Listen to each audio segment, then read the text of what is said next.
you are a component in an electrical circuit. You're Mhm. just a resistor. You're a light bulb out there waiting to get lit up, Yeah. right? That's all you are. Electricity doesn't give a damn about you. It's just you're if you're a path between two different potentials, right? And that's the way it needs to be taught. But yet we still have people and companies. I have contractors that I work for all the time that says, we have to bracket ground. We don't have a lot of incidents with induction, but we do have fatalities on occasion. It's kind of the silent killer of our industry because nobody believes that it's still energized. Nobody believes that there's a potential that could harm you.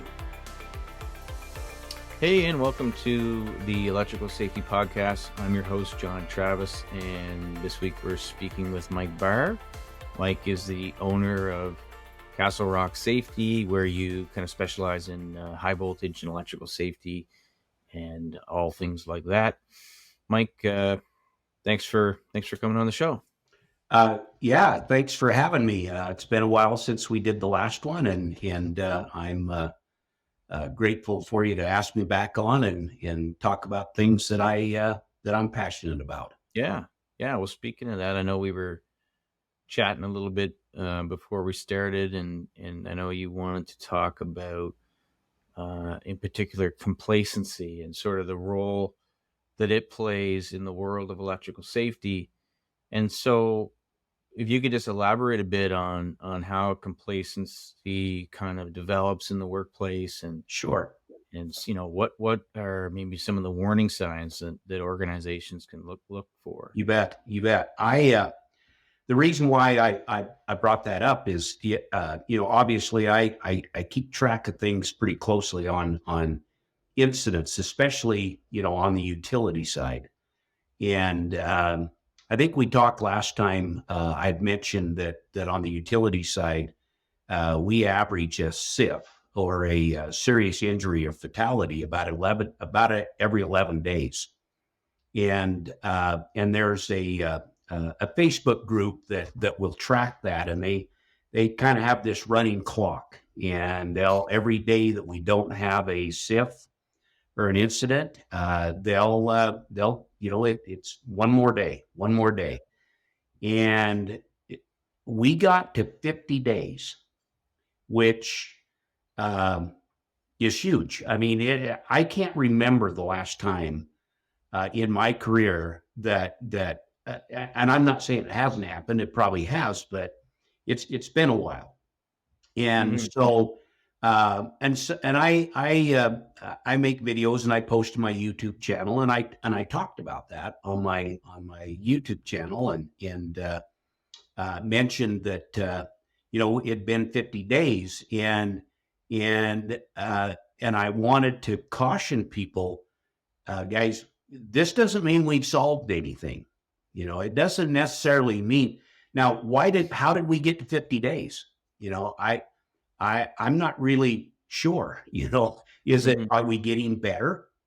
Uh, was there, is it luck? I think that there's so many factors that it's really hard to, but one thing I do know is that we're going to have another fatality. It's going to happen, or we're going to have another SIF.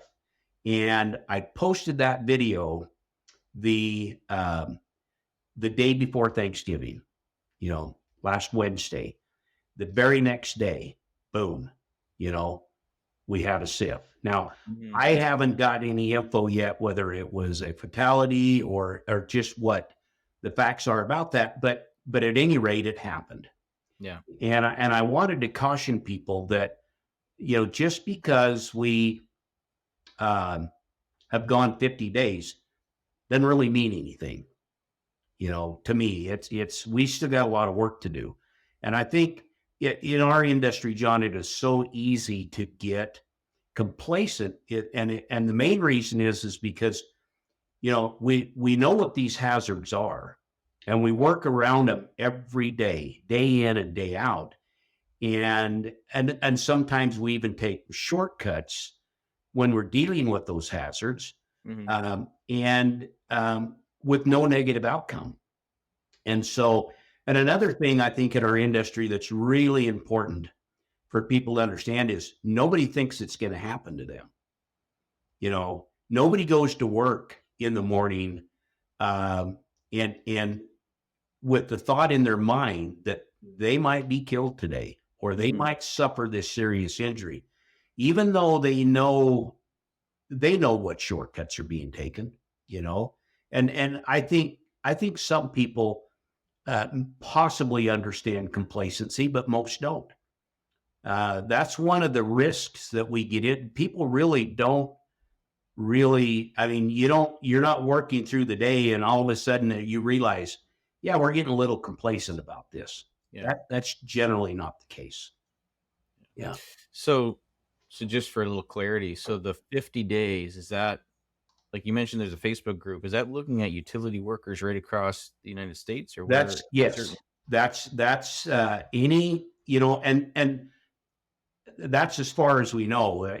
Obviously there are things that occur that possibly we're this group is not made aware of, or we don't have access to that information. It doesn't get publicized. So there may be something out there, but this group tracks it pretty close, and I think they pretty well keep their eyes and ears open, and they know when things are happening. So Yeah, that's just on the utility side. yeah.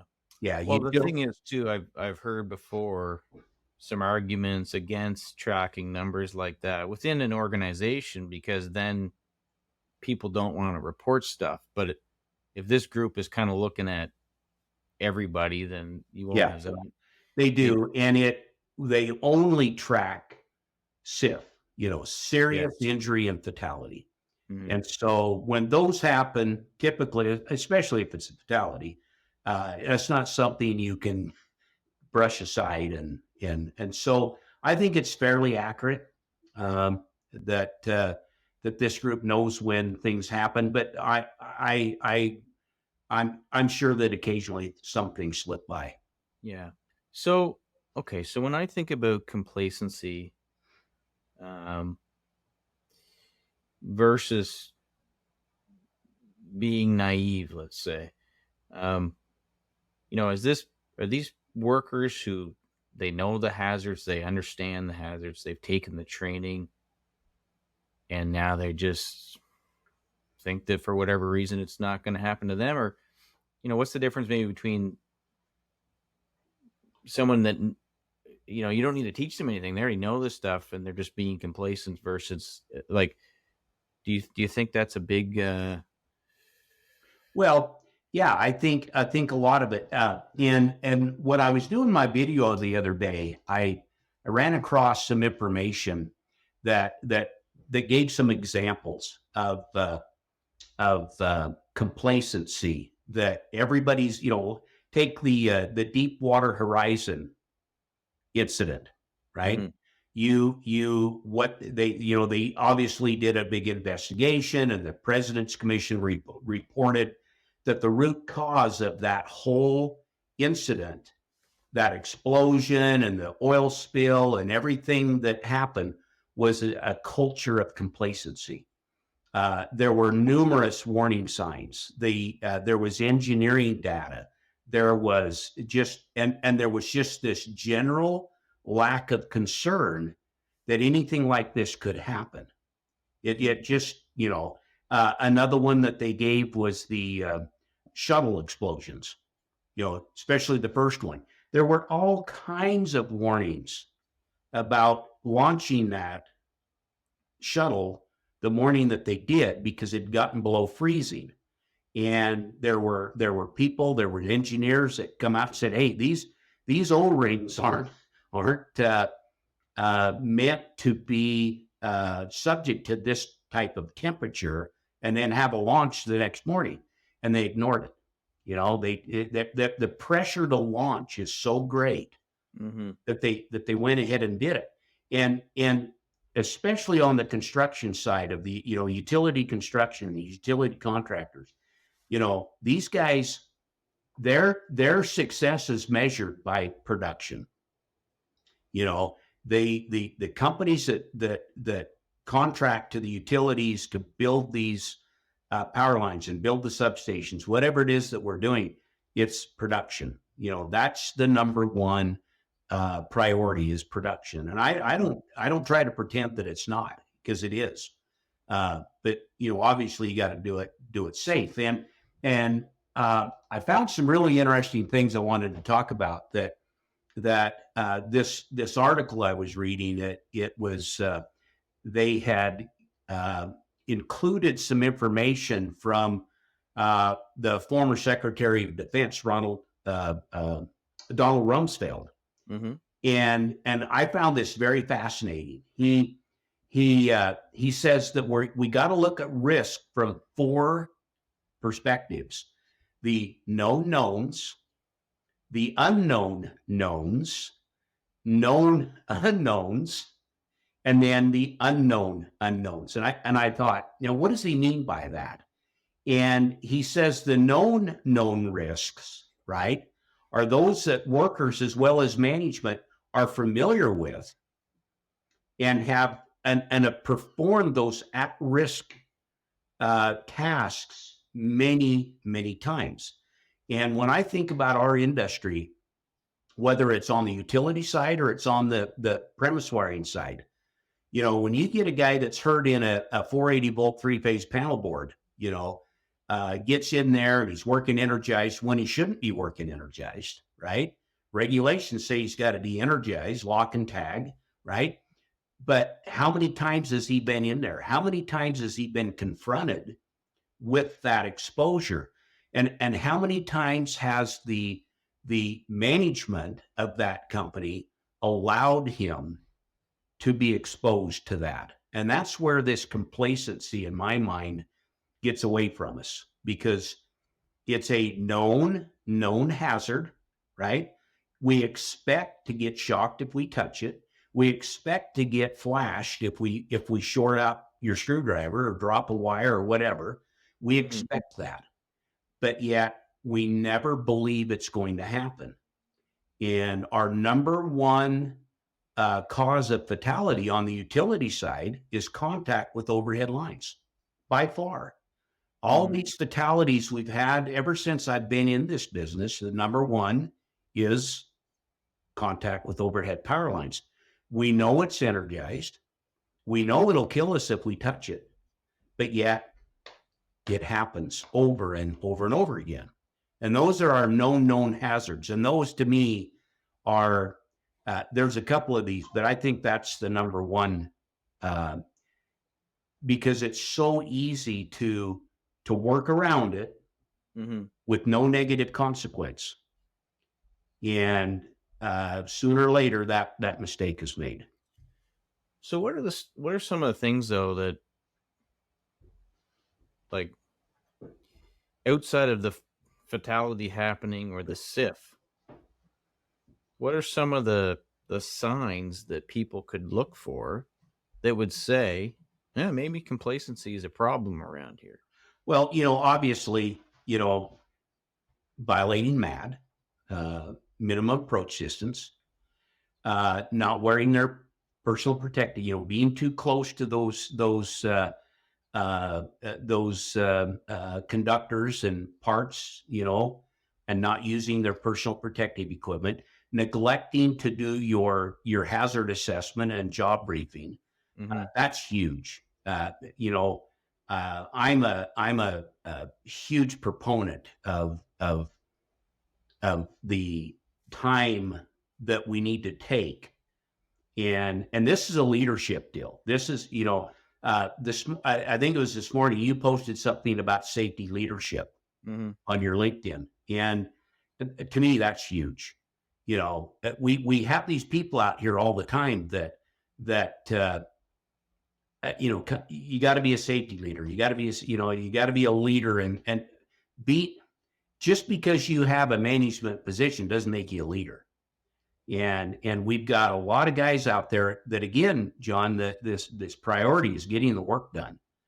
And so I just did a round of job visits a few weeks ago, and I sat in on some some morning job briefings, and I visited, 3 or 4 different crews, and a couple of crews did a pretty good job.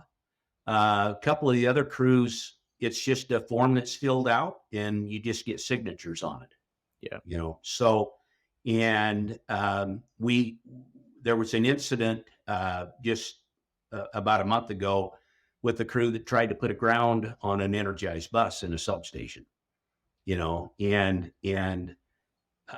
that should never be able to happen. Nobody got hurt. There wasn't really any damage other than it took like 3 breakers out. It took it shut down several generators. It was a big deal. I mean, Yeah. it nobody got hurt, but it's still a big deal. So, and to me, those are the things. That's that complacency. You got some guys that has just made this assumption that this particular bus, because somebody had laid some ground right underneath this one. Anyway, it's getting too comfortable. Mm-hmm. And so those are the kinds of things that yeah. This article went on and talks about the unknown known risks. And I think this one, these are the risks that a particular worker he's encountered them before, right? But he doesn't anticipate to encounter them today, Mm-hmm. right? They're unknown known risks. And I look at this, John, and I talked about this in my video. Take a person when it comes to induction on a power line, when we do personal protective grounding.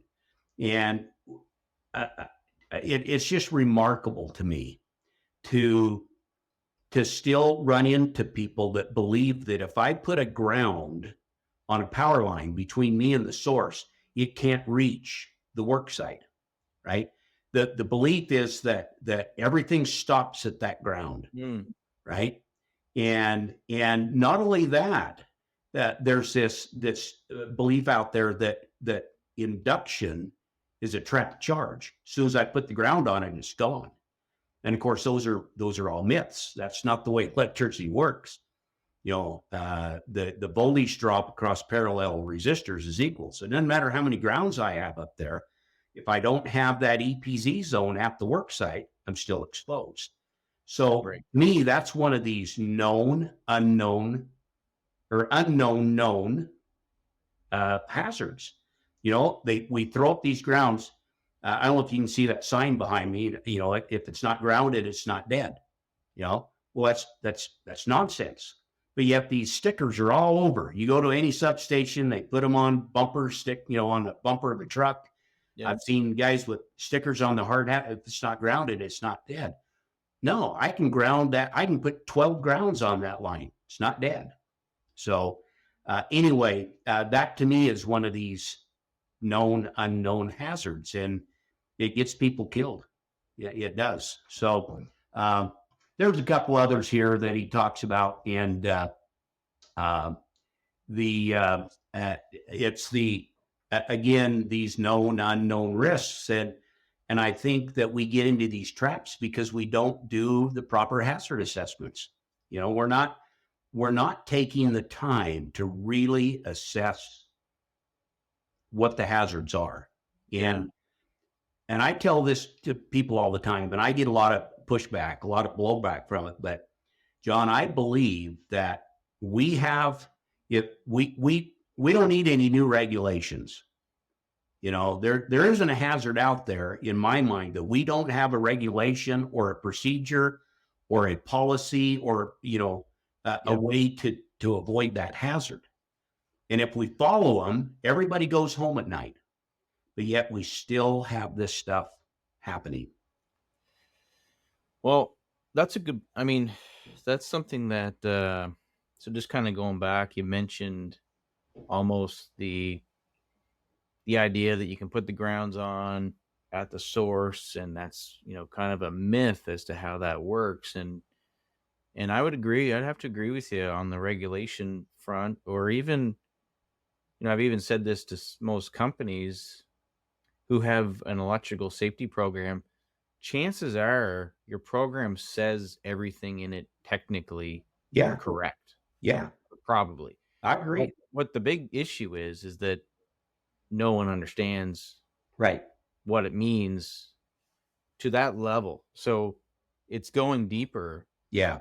into each. Because that'd be my question is like, so you mentioned, well, we do a proper job safety plan or job briefing. Just from your point of view, take take 10 utility workers across, just randomly chosen across. How many of those 10 understand, like what you mentioned about how to properly ground and create that EPZ zone, and like Well, is it maybe safety knowledge is lacking, like at that well, level? here's the really puzzling thing about that to me. If I go out and I do I did a class a few months ago with a group of uh, uh, linemen Yeah. from apprentice up to journeyman, many year journeyman lineman, and when I ask these questions about, bracket grounding or grounding between you and the source or whatever, it's just astounding to me how many still believe that. But yet, every one of these guys, there is a lineman out there that hasn't been through grounding training, but they cannot get past this myth. And I'm telling you, a lot of it is because of that sign sitting behind me. If it's not grounded, it's not dead. And we've got Yeah. people thinking mechanically and not electrically, you know, and because if I see a sign that says it's not grounded, it's not dead if it's not grounded, right? And I look up in the air and I see a set of grounds, that sign just told me what? It's dead, Hmm. right? Even though I've got induced voltage on it, and we know that current will take every path, all paths. So to me, and then when something happens like this, John, this is where we get into what is considered an unknown to me, kind of in a way. Uh, this is where people scratch their head and say, "Well, how did that happen?" Hmm. And I've heard this term over and over again in my career, and it really upsets me when I hear it. That was a freak accident. Well, there's no such thing as a freak accident, Hmm. right? And I've heard that said with induction fatalities quite often. Um, and a freak accident is one of those things that everybody, again, when it happens, when we have an induction fatality, everybody's looking. We got a lineman or some guy working in a substation, and they've got bracket grounds up. We got a ground here and a ground here, right? But somehow, for some reason, there was a jumper opened, right? And so we have a different potential on one side of the jumper than on the other side of the jumper, and we got a guy between it, kills him, right? Because the ground on this side has a different ground source than the ground on the other side. So two different potentials. Hmm. And we get a guy in series with it and it kills him. And everybody stands there scratching their head going, what the hell could we have done different? The line was not only grounded here, but it was grounded here, right? And everything's fine until you open that jumper. Take that jumper down, get in between it, and now you got a guy. And they call it a freak accident. And it just simply Hmm. isn't, right? There's no secrets to electricity. We know what electricity will do. Right. So, So, okay. So you said all these guys have taken ground training. This idea or this scenario would be something that you would agree is discussed probably in oh most of yeah, those ground oh yeah. training. Yeah. All Okay. these guys go through grounding So training. They do. right. Yeah. Now, So how often? I'm not saying all the grounding training they take is the right grounding training, right? I Mhm. don't know. All I know is what I teach. And, and of course, I've been through there's a lot of guys out there that teach really, really solid principles and Yeah. understand equipotential and series and parallel circuits and teach grounding not mechanically again. And that's what I always teach people: stop thinking mechanically. You've got to put yourself, you are a component in an electrical circuit. You're just Mhm. a resistor. You're a light bulb out there waiting to get lit up, Yeah. right? That's all you are. Electricity doesn't give a damn about you. It's just you're if you're a path between two different potentials, right? And that's the way it needs to be taught. But yet we still have people and companies. I have contractors that I work for all the time that says, we have to bracket ground. Our client says we have to bracket ground.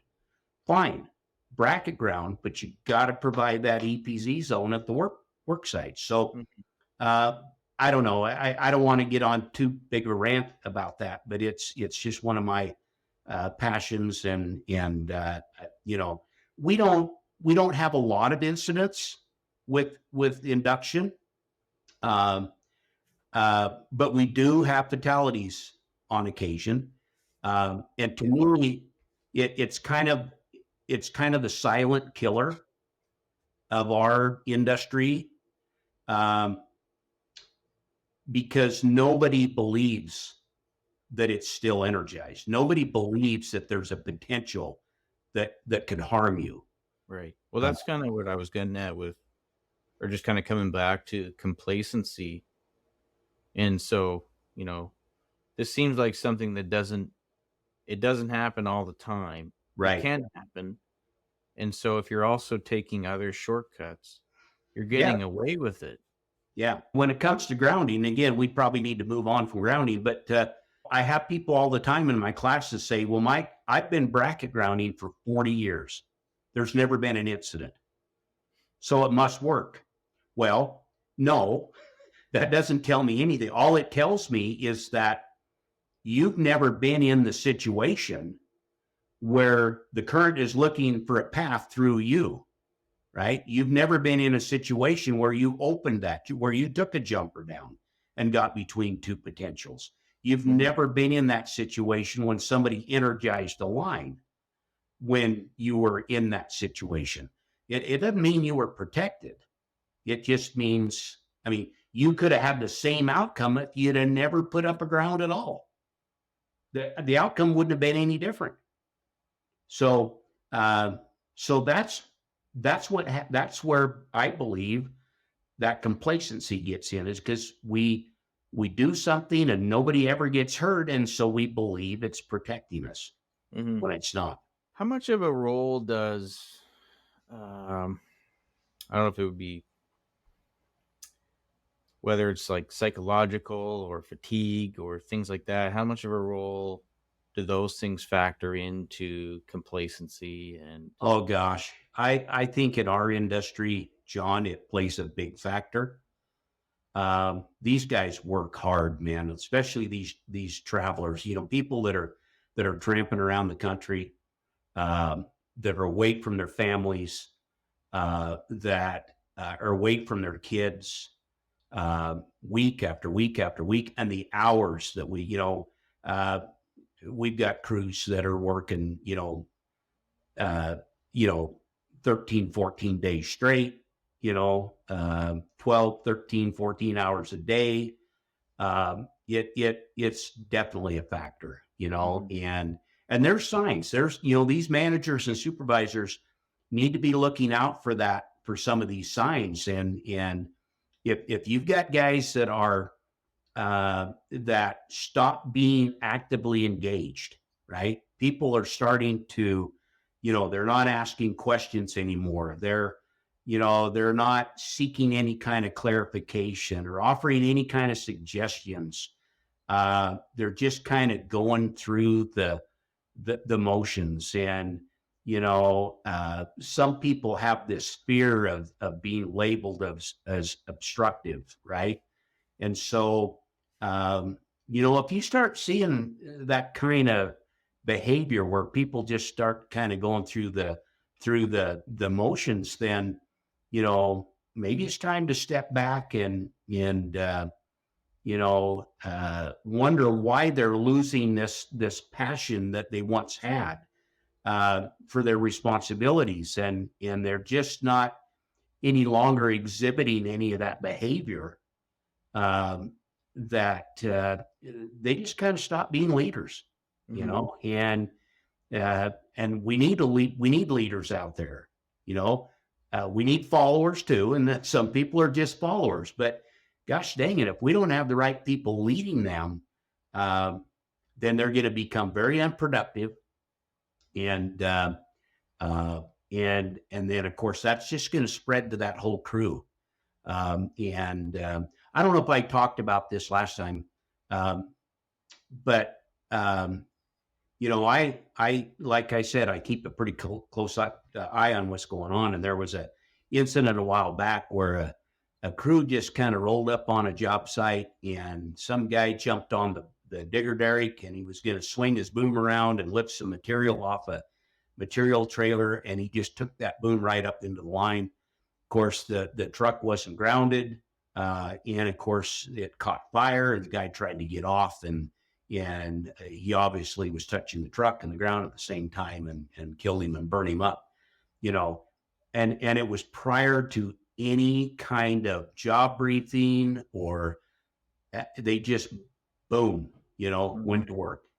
And we just have to slow down. And there's signs that crews are getting, you may have personalities on crews that where people just don't get along, and Hmm. yeah, it's tough.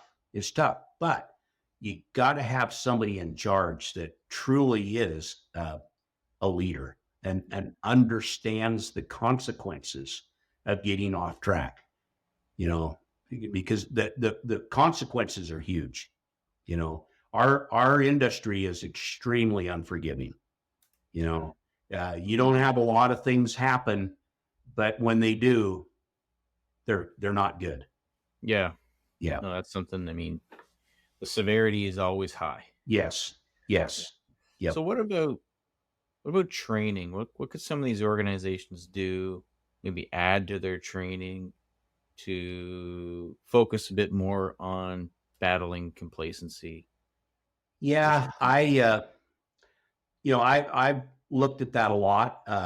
In fact, I did a video on my YouTube channel a while back about it, and I generally feel that as far as training people in safety regulations and procedure, I think the industry does a pretty good job with that. Uh, the one thing I think we're lacking is who do we typically put in as a supervisor or a foreman? You know, a lot of companies typically look for the guy that gets work done, Hmm. right? He knows the work. He knows how to build things. He knows how to build it quick, but he may not necessarily know how to lead people. He may not necessarily know how to deal with personalities and problems, because I'm telling you, everybody on that crew has an issue. You know, whether it's whether it's issues with family, whether it's financial, with their kids, could be alcohol. Hmm. There are so many things to deal with, and so people have to be. It's not just getting the work done, right? It's getting the work done safely, and it's a really tough balance there. And I think we need to do a better job of educating and grooming. And maybe grooming's not the right word, but educating people on how to not only build stuff, right? But how do I manage these people? How do I recognize these issues? And how do I be a good, you've got to be a super, um, you got to lead by example, Hmm. and because that crew is going to follow everything you do. And if you're getting complacent and you don't give a damn about breaking that rule that you think is silly, right? Um, then the rest of the crew's going to follow along, and that.